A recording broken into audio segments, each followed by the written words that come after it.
Ads లేకుండా latest episode చూడండి.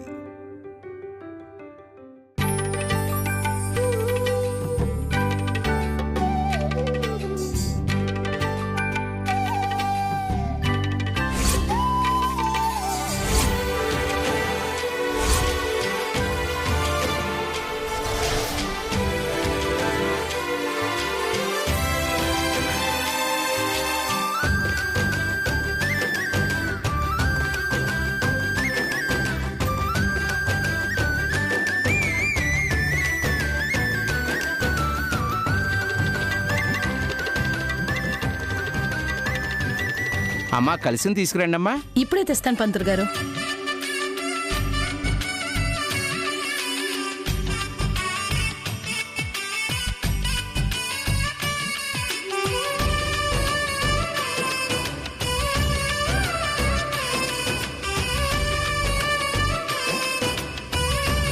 అమ్మా నవధాన్యాలు చెప్పాను, ఎక్కడ తెస్తున్నాను పంతులు గారు. షాన్వి ఆగు, నువ్వు కూర్చో, నేను తీసుకొస్తాను. కూర్చో.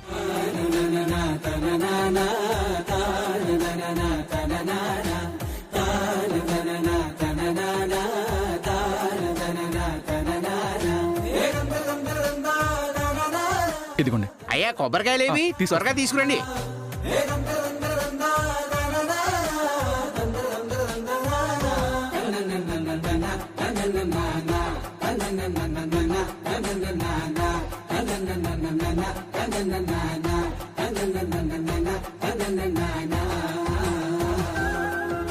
భవానీ, పూజకి ఏర్పాట్లు పూర్తయినా సామ్రాట్ ఇంకా రాలేదేంటి? శ్రీవల్లి అందంగా రెడీ అయిందని, సామ్రాట్ కూడా భార్య ముందు తగ్గకూడదని ఇంకా అందంగా రెడీ అవుతున్నాడేమో.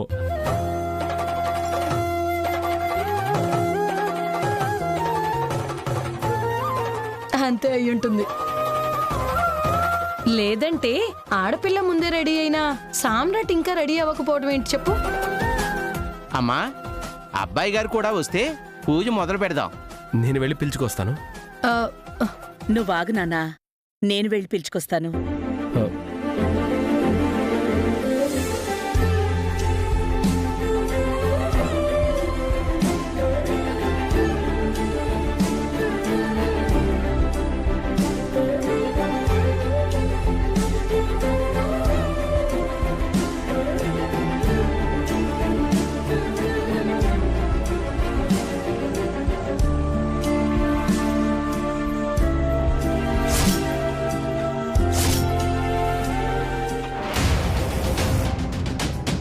అసలు ఇదేం పద్ధతి నాన్న?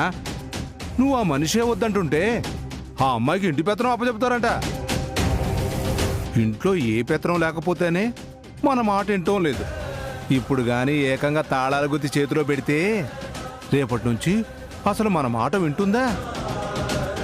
నాన్న ఇదిగో చెప్తున్నా, తాళాలు ఆ అమ్మాయి చేతికి ఇవ్వడం అంటే ఆ అమ్మాయి చేతికి మన జుట్టు ఇచ్చినట్టే. ఆ రోజు ఇంట్లో నుంచి బయటకు తోసినా పోయిందా?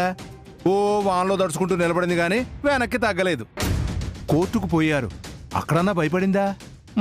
అక్కడ కూడా లేదు. మెళ్ళో తాళి తీస్తాను అన్నావు, వామ్ము అని కాళ్ళ మీద పడిందా? అది కూడా లేదు. అన్ని విషయాల్లో భయపడలేదు. అంటే కారణం ఏంటనుకుంటున్నావు నాన్న? ఇంట్లో వాళ్ళందరూ ఆ శ్రీవల్లిని సమర్థిస్తున్నారు. ఇప్పుడు తాళాలిచ్చి మరీ తన నెత్తిన కూర్చోబెట్టాలని చూస్తున్నారు. అది జరిగింది నాన్న. ఇంక శ్రీవల్లిని ఏ విషయంలోనూ ఆపలేవు నాన్న. అందుకే ఆ అమ్మాయి చేతికి పెత్తనం పోకుండా చూసుకో. నాన్న సామ్రాట్,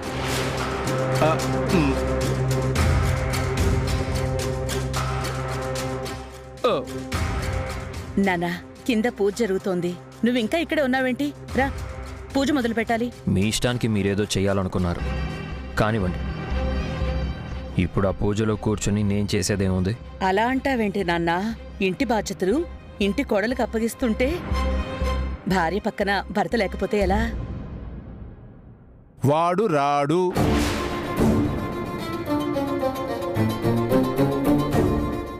వద్దు వద్దు అంటుంటే మీ ఇష్టానికి మీరు ఆ శ్రీవల్లిని వీడికి అంటగట్టాలని చూస్తారేంటి?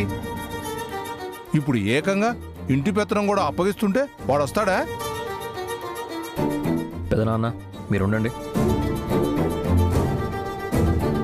తనని బాధ పెట్టొద్దు అంటూ నువ్వు బాధపడటం చూడలేకనే నేను చాలా విషయాల్లో శ్రీవల్లిని భరిస్తున్నాను. అందువల్ల నేనేదో మనసు మార్చుకున్నాను అని మీరు అనుకుంటే ఎలా? ప్లీజ్ అమ్మా, నన్ను అర్థం చేసుకో. ఆ పూజ చేస్తుంది నా కోసం కాదు కదా, శ్రీవల్లి కోసం, తన సంతోషం కోసం. తనని సంతోషపెట్టడానికి నన్ను బాధ పెడతావా? నీకు నీ కోడలు సంతోషం ఎంత ముఖ్యమో నీ కొడుకు సంతోషం కూడా అంతే ముఖ్యమని నేను అనుకుంటున్నాను. అలా అని ఆ పూజ ఆపమని నేను చెప్పడం లేదు. మీరు చేసేది మీరు చేయండి. లీగల్గా ఏం చేయాలో నేను చూసుకుంటాను. ఏంటి నాన్న ఇది? ఎన్నిసార్లు చెప్పినా శ్రీవల్లి నిన్నెంత ప్రేమిస్తోందో నీకెందుకు అర్థం కావడం లేదు? అమ్మా, నాకు ప్రేమ లేదు అన్నప్పుడు తను నన్ను ప్రేమించడం వల్ల లాభం ఏముంది? వద్దమ్మా, ఇంక ఈ విషయం గురించి నువ్వు మాట్లాడొద్దు. చూడమ్మా, ఇంక ఈ విషయం గురించి ఇదేదో మన జీవిత సమస్య అన్నట్టు మనం మాట్లాడుకోవద్దమ్మా. నేను రానమ్మా. శ్రీవల్లి పక్కన పూజలో నేను కూర్చోలేను. ప్లీజ్ నన్ను బాధ పెట్టి నువ్వు బాధపడొద్దు.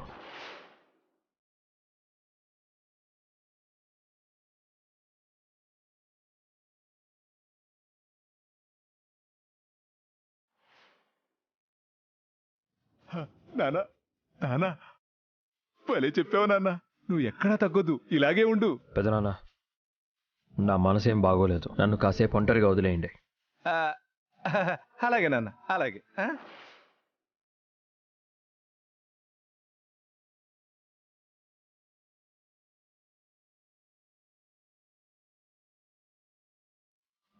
భవానీ, సామ్రాటేడి?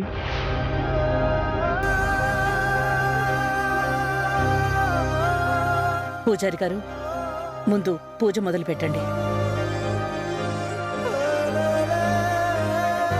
అదేంటి భవానీ, సామ్రాట్ కూడా పూజలో కూర్చోవాలి కదా? పర్వాలేదక్క, వాడి కోసం ఈ కార్యక్రమం ఆపలేం. నువ్వు చెప్పినట్టు శ్రీవల్లి స్థాయి స్థానం మారితే గాని దాని జీవితం బాగుపడదు.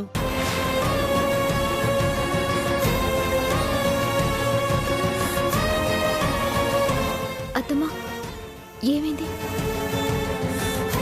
ఆయన రాకుండా పూజ ఏందత్తమ్మా? వాడొచ్చినా రాకపోయినా ఈ పూజ జరగాలి.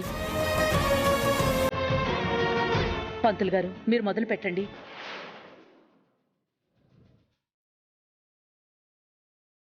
అదేంటమ్మా, పూజలోంచి అలా లేచావు? మరి ఆయన లేకుండా పూజ ఏంది మావయ్య? ఆయన వస్తారు, ఆయన ముంగట అత్తమ్మ అనుకున్నట్టు చేస్తే మంచిగా ఉంటది అనుకున్నా.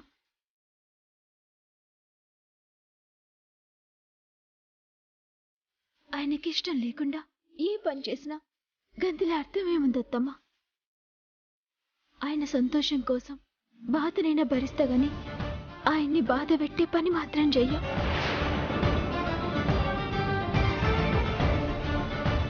ఆయన మనసు మారి వచ్చినప్పుడు ఆయన ముంగట్నే ముచ్చట జరగాలి. లేకుంటే ఏముంది, ఎప్పటి లెక్కనే ఉంటా కదా.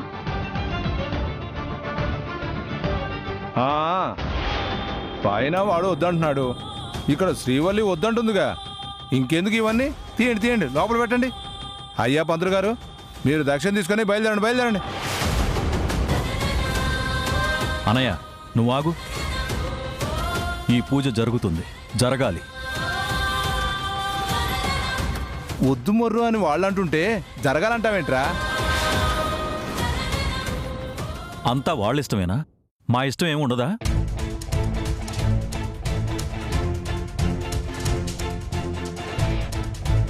ఏంటమ్మా, ఏంటిది?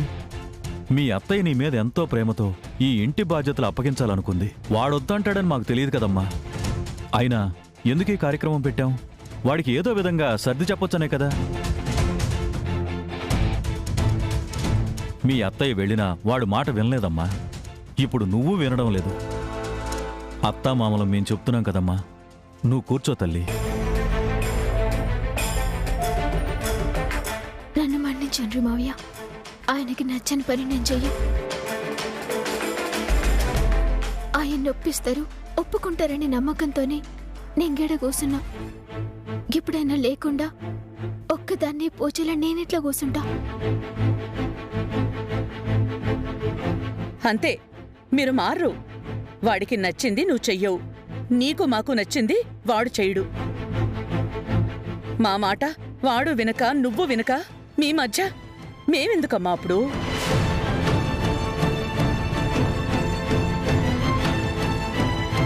అటు తిరిగి ఇటు తిరిగి మీరిద్దరూ ఒక మాట మీదే ఉంటున్నారు. మీ మధ్యలో పిచ్చివాళ్ళవుతోంది మేము. భవానీ ఊరుకో.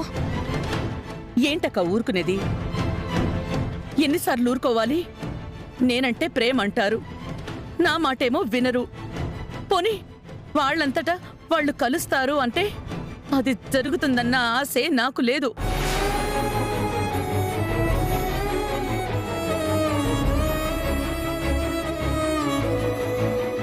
ఈ వయసులో మనకు కావాల్సిందే ఉంటుంది.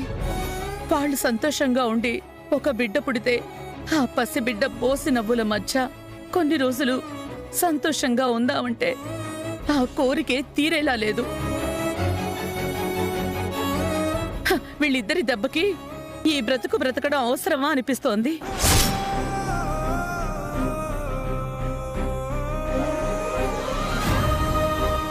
అత్తమ్మా, ఏందిగా మాటలు? ఇంకెలా మాట్లాడమంటావమ్మా? కొడుకు కోడలు ఇద్దరు మా మాట విననప్పుడు వినకపోతే ఇంకెలా మాట్లాడమంటావు? అత్తమ్మా, మీ బాధ నాకు అర్థమవుతుంది. నా బాధ నువ్వు కాకుంటే ఇంకెవరు అర్థం చేసుకుంటారు అత్తమ్మా?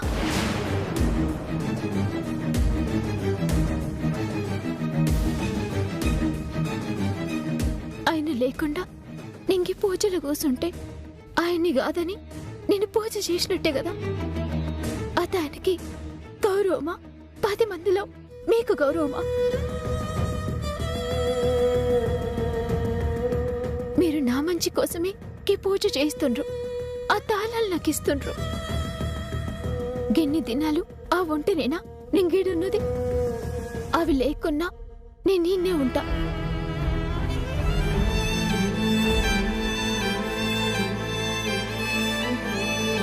మావయ్య చెప్పిండ్రు, గా తాళాలు అభిమానంతో ఇచ్చేటి కావు, నమ్మకంతో ఇచ్చేటి అని.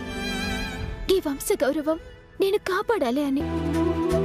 ఆయన కాదన్నా గాని నేను ఈ పూజలో కూసుంటే మొగటి గౌరవమే కాపాడలేని దాన్ని ఈ వంశ గౌరవం ఏం కాపాడతా? గందుకే వద్దంటున్నత్తమ్మా. మిమ్మల్ని బాధ పెట్టినందుకు నన్ను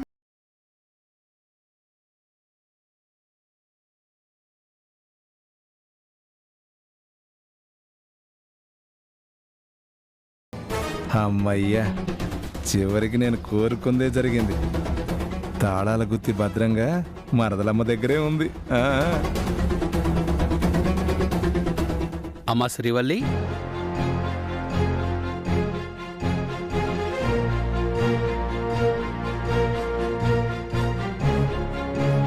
నమస్తే సార్. నమస్కారం. రండి. అందరూ బాగున్నారా? బాగున్నాం సార్. ఎప్పటి నుంచో సామ్రాట్కి ఒక డ్రీమ్ ప్రాజెక్ట్ ఉంది. దాని పర్మిషన్ కోసం చాలా రోజులుగా బాధపడుతున్నాడు. సరే, తనకి గుడ్ న్యూస్ చెప్దామని వస్తుంటే ఇంట్లో పూజ అని చెప్పారు కదా, నేను వస్తానంటూ మా ఆవిడ కూడా వచ్చింది. చాలా సంతోషం అండి.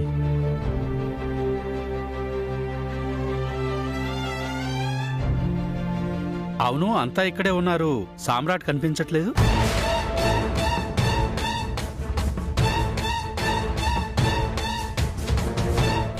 సామ్రాట్ పైన ఉన్నాడండి. కింద పూజ జరుగుతుంటే తను పైన ఏం చేస్తున్నాడు? పిలుచుకొస్తానండి.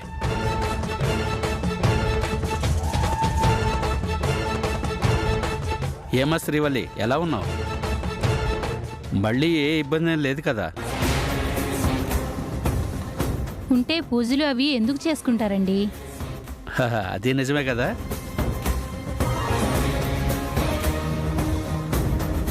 సామ్రాట్, మినిస్టర్ గారు ఆయన భార్య వచ్చారు. మినిస్టర్ గారు వచ్చారా? ఎందుకు? ఏదో చెప్పాలని వచ్చారు. పనిలో పని పూజ ఉంది కదా, పూజలో పాల్గొందామని మేడం గారిని కూడా తీసుకొచ్చారంట. నిన్ను పిలుస్తున్నారు, త్వరగా రా. సరే పద. పూజకి ఇలా వస్తే బాగుంటుందా? సరే ఇప్పుడే వస్తాను, నువ్వు వెళ్ళు. అలాగే. వస్తున్నాడండి.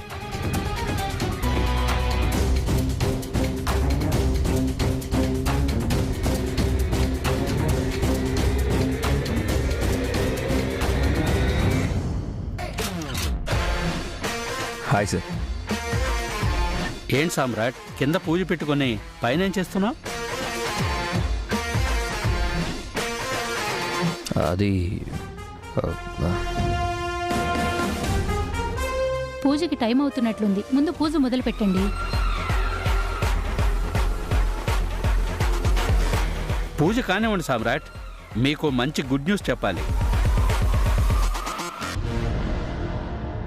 పూజలో వాడు కూర్చోకపోయినా ఇబ్బంది ఏముందిలేండి. ఇంత దూరం మేడం గారు మీరు వచ్చారు, అలా గదిలో కూర్చొని మాట్లాడుకుందాం పదండి. పైగా ఏదో శుభవార్త చెప్పాలంటున్నారు.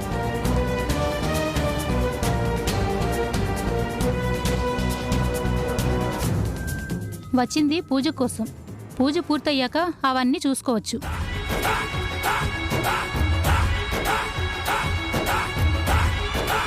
మీరేం పెద్ద మనిషి అండి, భార్యాభర్తలు ఇద్దరు కూర్చోకుండా పూజ ఎలా చేస్తారు? సామ్రాట్, నువ్వు వెళ్ళి కూర్చో. పూజ పూర్తి అయ్యాక మాట్లాడుకుందాం సామ్రాట్. అమ్మా శ్రీవల్లి,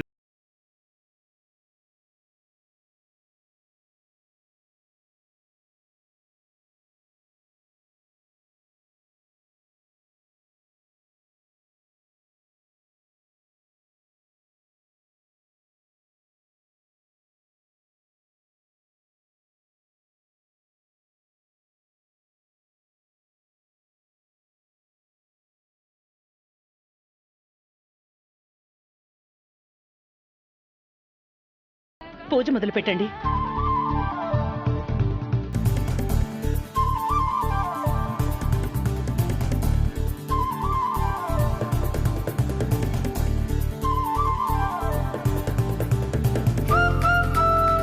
అమ్మా నమస్కారం పెట్టండి.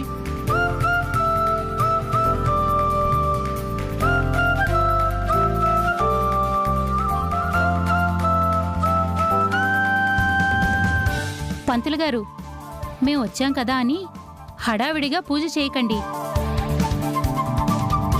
కంకణాలు కట్టించకుండా ఎందుకు తొందరగా చేస్తున్నారు?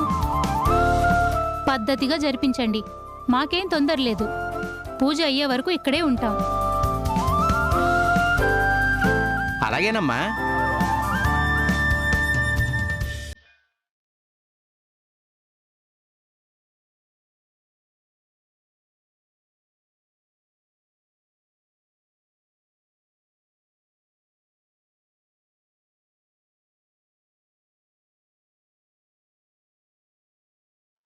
బాబు, అమ్మాయి నుదుటి మీద బొట్టు పెట్టండి.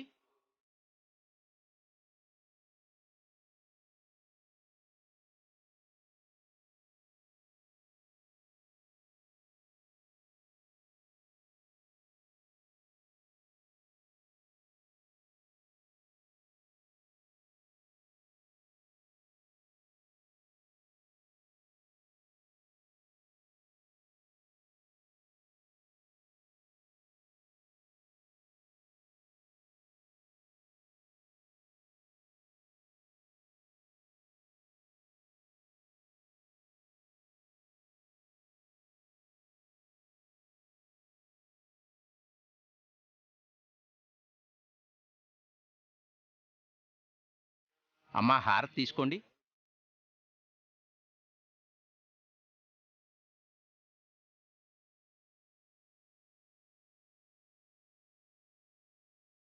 అమ్మా, తమ చేతుల మీదుగా అమ్మాయికి తాళాల గుర్తు ఇవ్వండి.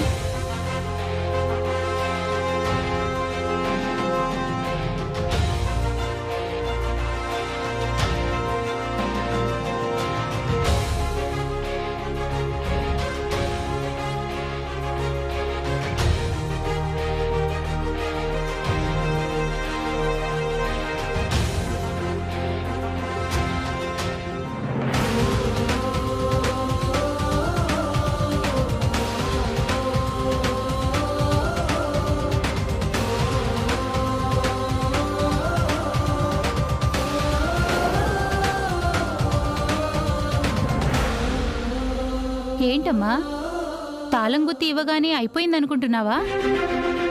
ఇంటి బాధ్యత కోడలి చేతిలో పెట్టడం అంటే మామూలు విషయం కాదు.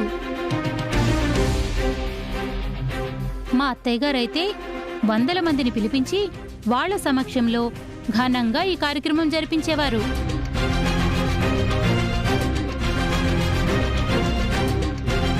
ఇప్పుడు ఆ తాళాల గుత్తిని మీ ఆయనే నీ నడుముకి తగిలించాలి.